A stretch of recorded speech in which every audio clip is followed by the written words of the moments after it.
Hello listeners, Jordan here. I just want to let you know that you can listen to Nighttime early and ad-free on Amazon Music. Include it with Prime.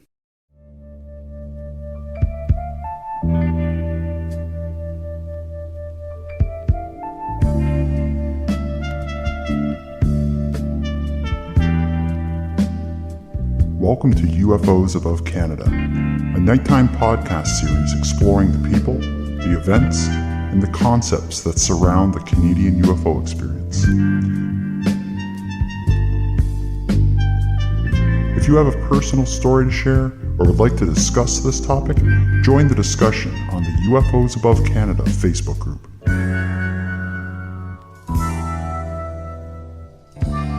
Welcome back to UFOs Above Canada. In the last episode of this series, MJ Benias of Terra Obscura joined us to help add context to what UFOs Above Canada is exploring. In short, UFOs are simply unexplained aerial objects, phenomena, or events. Considering the topic through this lens takes the question of belief off the table. There's no need to debate it. It's a fact that there are UFOs above Canada. With that said, however, not every light in the sky or artifact appearing in a photograph is a UFO. In fact, it's only a small number of the many Canadian UFO reports that end up unexplained. These rare sightings are not what we're going to be focusing on tonight. In this episode, I hope to clear the air, both literally and figuratively, leaving the actual UFOs a safe place to zip around. To accomplish this celestial miracle, I've called upon the guy who gets my vote for Canada's most informed UFO researcher. Tonight, I'll ask Chris Rutkowski, what isn't a UFO?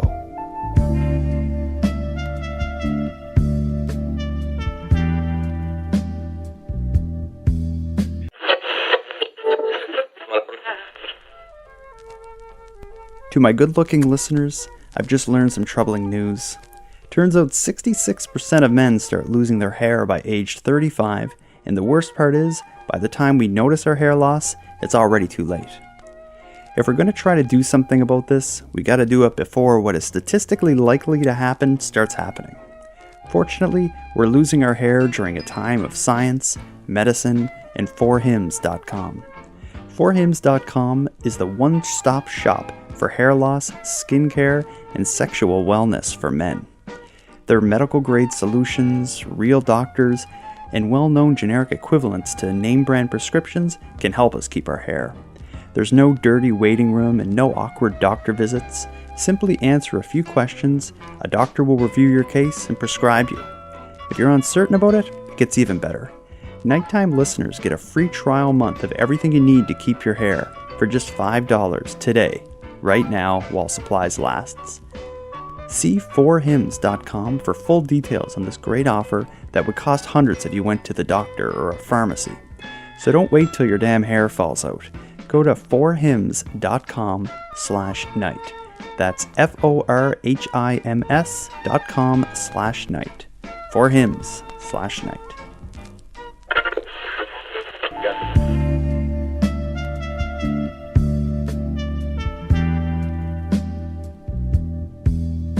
My name is Chris Rutkwoski, and I'm a science writer. I've been writing about the strange and unusual phenomena such as UFOs for quite some time. I started investigating in the mid-1970s. I have about 10 books out on the subject, and I just like to share with people and help people understand what the UFO phenomenon really is and try and get to the bottom of some of the explanations, what's really going on, what is just conjecture, and, is there any good science behind it, and is there anything that we can really put our money on? And one thing you do, I had you on my show in the past, is you do the compiling of statistics for Canadian UFO sightings. Can you just tell me a bit about the survey you do? Well, since the late 1980s, I've been compiling and publishing something called the Canadian UFO Survey.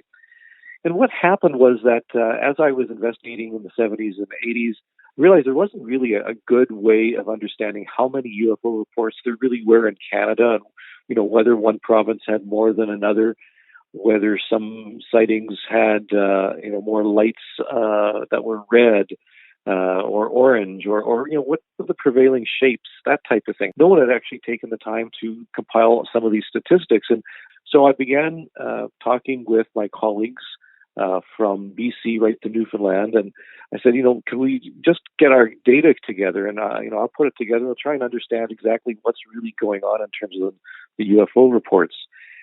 And so I started doing that, and it started out slow, but slowly but surely I started gathering more data, and I would say by the mid-90s I was getting quite a good snapshot of what was really being reported in Canada, not necessarily to UFO organizations alone, but to government organizations, to RCMP in some cases, to private organizations, Transport Canada, and so forth. And it was interesting to see exactly what the nature of UFOs really were. What in the world? What is that? Oh my God, look at it, it's all over the place. That's a UFO. During your history with the UFO mystery and looking into these things and investigating, I want to hear some common explanations for what initially appears to be an unidentified object or phenomenon in the sky.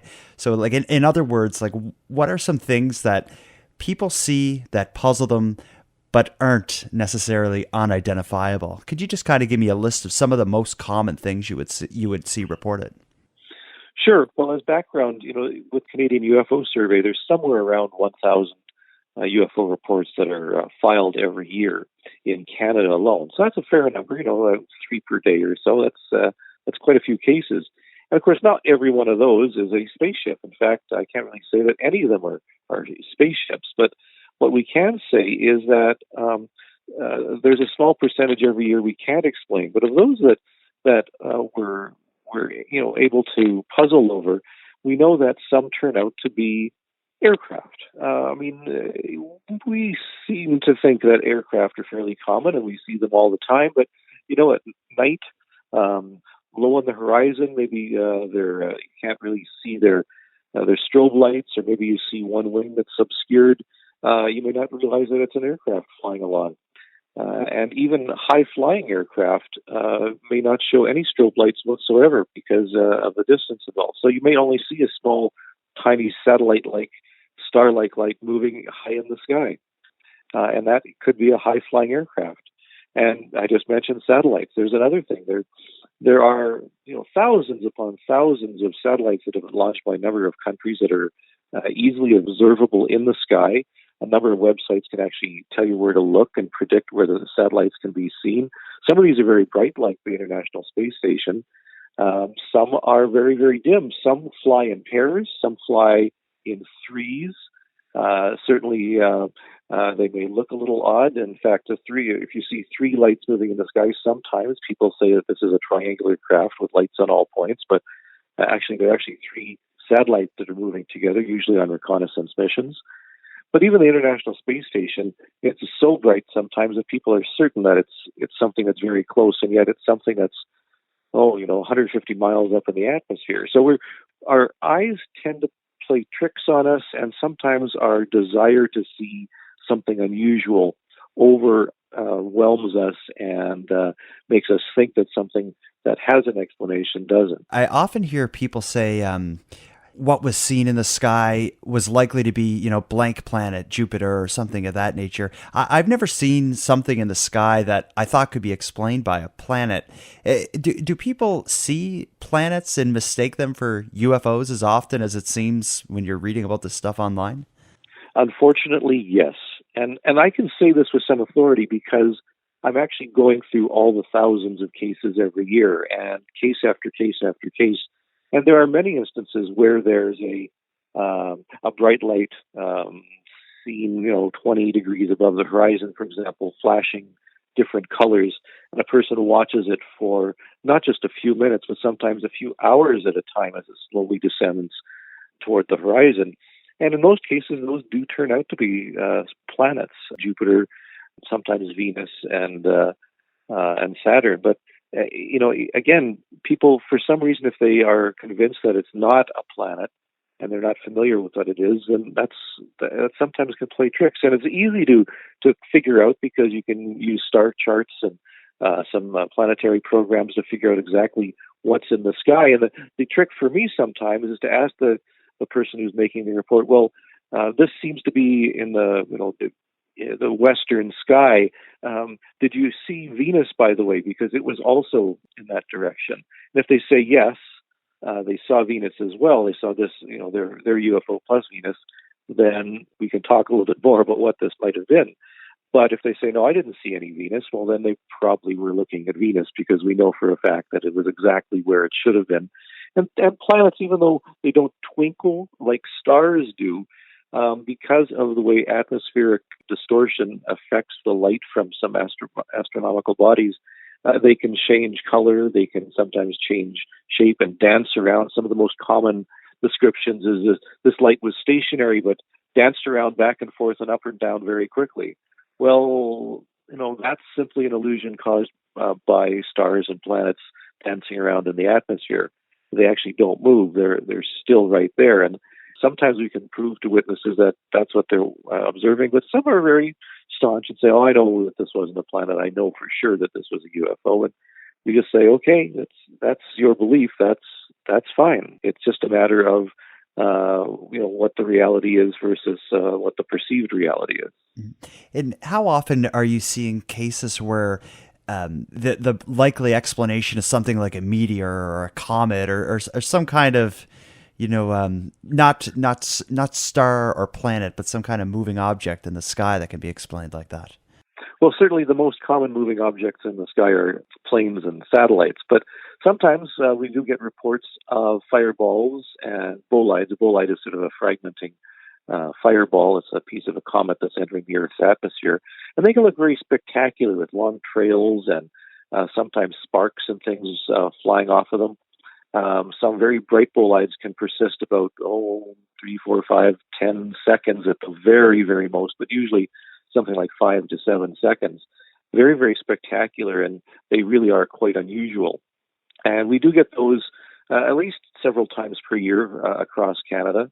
The ideal situation, of course, is where sometimes these things are able to actually reach the Earth. So these are all happening far up in the atmosphere. They only look like things that are very close. In fact, the typical description of a fireball or bolide is like an aircraft that's on fire and about to crash just behind the next hill or just behind the building across the street. As soon as we hear those type of descriptions, we know that we're probably dealing with a fireball or a bolide.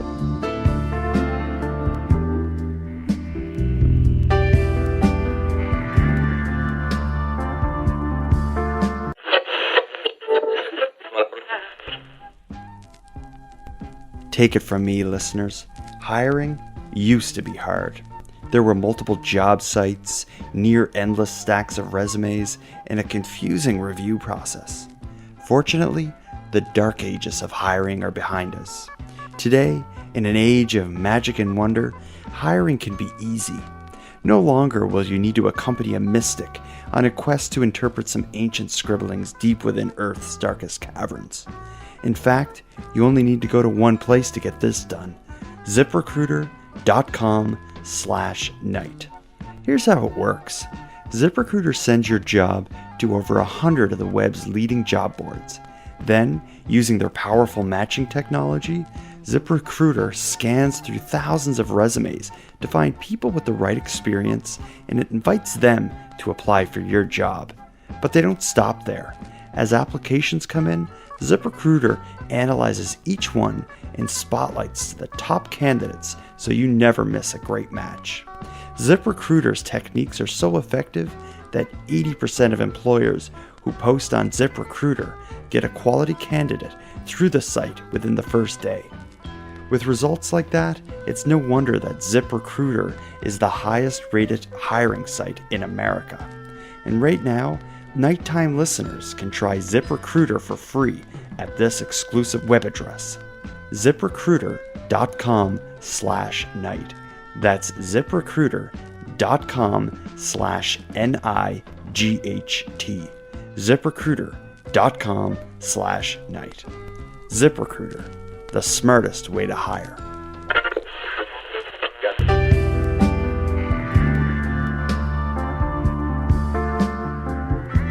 Today, in the modern world, really drones seem to be kind of a hot topic. Are you seeing drones as a likely explanation for a lot of recent sightings?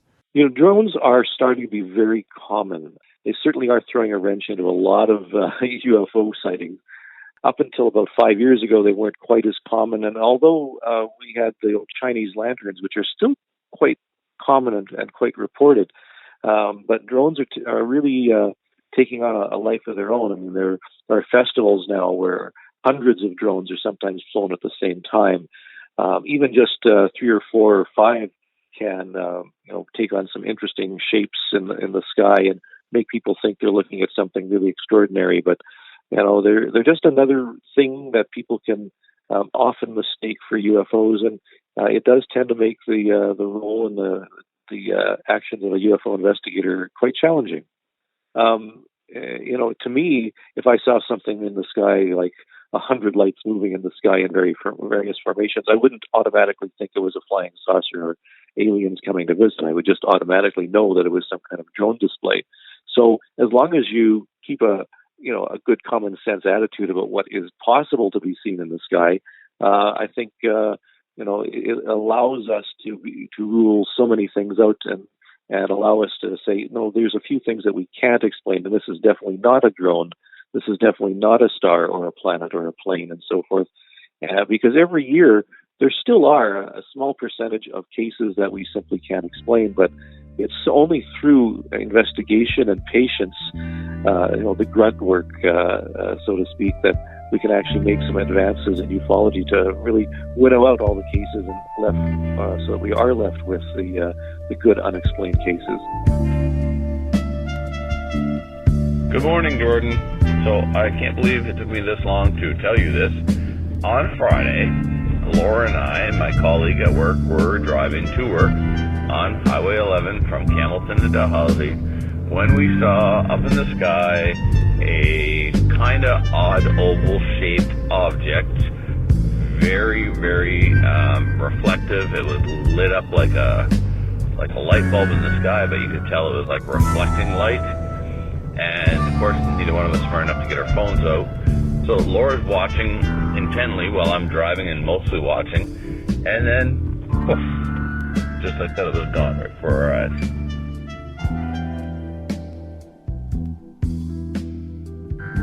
Sometimes the argument that I hear from people is that, if UFOs are real, how come we don't get photographs?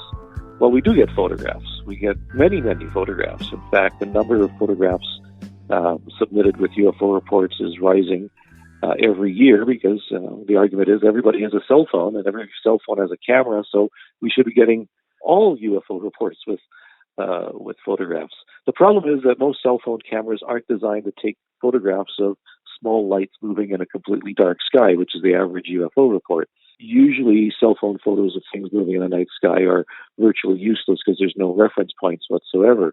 And even ones that are taken during the day, I simply cannot believe, and as I say, I can tell you this because I'm going through case by case by case throughout the entire year, how many photographs are submitted as UFOs during the day of people who are unfamiliar with basic camera optics, because they'll say, I took a photograph of the sunset or things in the night sky or something in the daytime sky with some clouds, and I didn't see anything at the time, but when I put it on my computer and put up the screen, there are these unusual blue orbs and things moving around from frame to frame, and I didn't see it, but these UFOs are all over the place, and they're lens flares and optical reflections from inside the sensors of the camera lenses.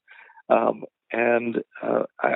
simply cannot tell you how many cases are like this. I would say I was going through just the summer of 2017, so June, July, and August. I would imagine at least a dozen, maybe more reports that have actually been filed with organizations are simple lens flares. So sometimes people have such a desire that they just, it doesn't really occur to them that maybe what they photographed or seen is not really a UFO. And now, where you've been running the survey for so long, compiling and examining this information, I won't hold you to an exact number, but if you can give me an idea of a percentage of all the reports that you see, roughly what percentage of them are you unable to explain? Well, I actually can give you that because we did a 25-year study. We're in our 28th or 29th year now, but a few years ago we did a 25-year retrospective. And across 25 years, there were 13% that were unexplained. Now, that's actually a little bit higher than I had thought, because typically every year we're somewhere in the neighborhood of high-quality unknowns, probably in the neighborhood of 2 or 3%. But this is a general pass, so 13%.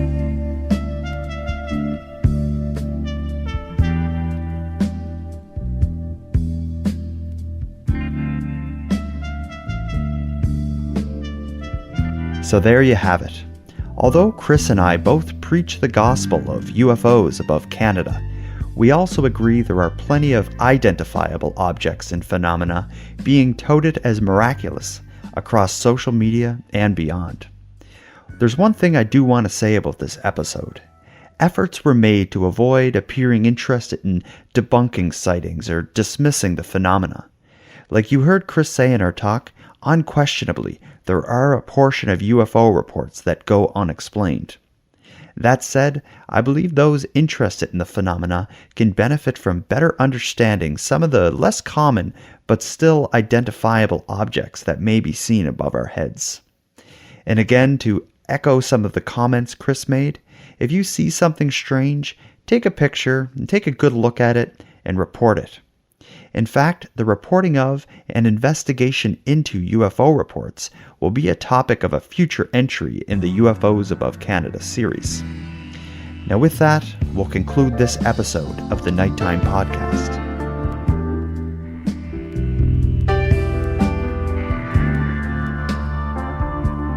I want to thank Chris Rutkowski both for the important work he's doing and for taking the time to share his knowledge with listeners of Nighttime. You'll definitely be hearing from him again on this show. Also, I'd like to thank everyone who's joined the UFOs Above Canada Facebook group.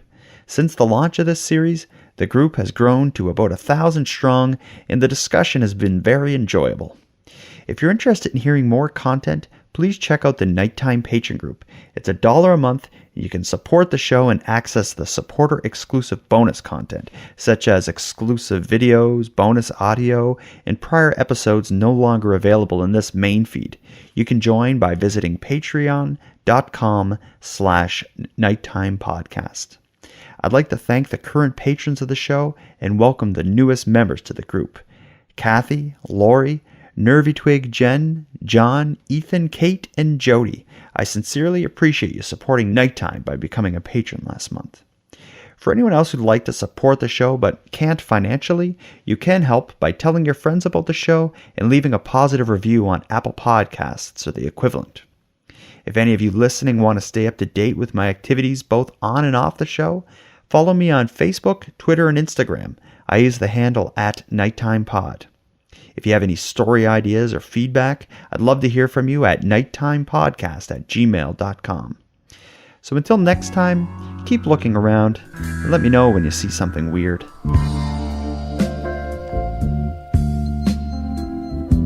The Nighttime Podcast is written, hosted, and produced by Jordan Bonaparte. Copyright Jordan Bonaparte.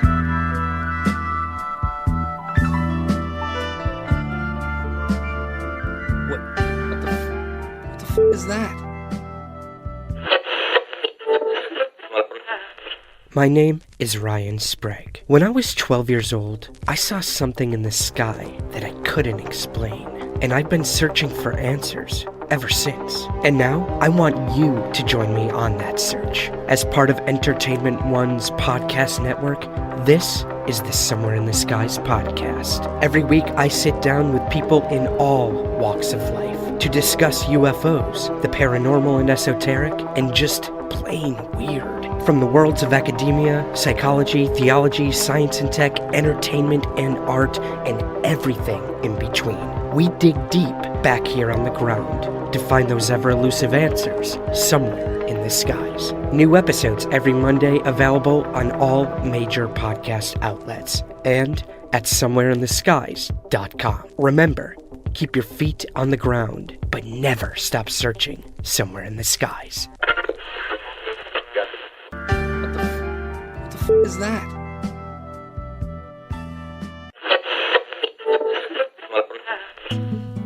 I'm gonna just say something on this.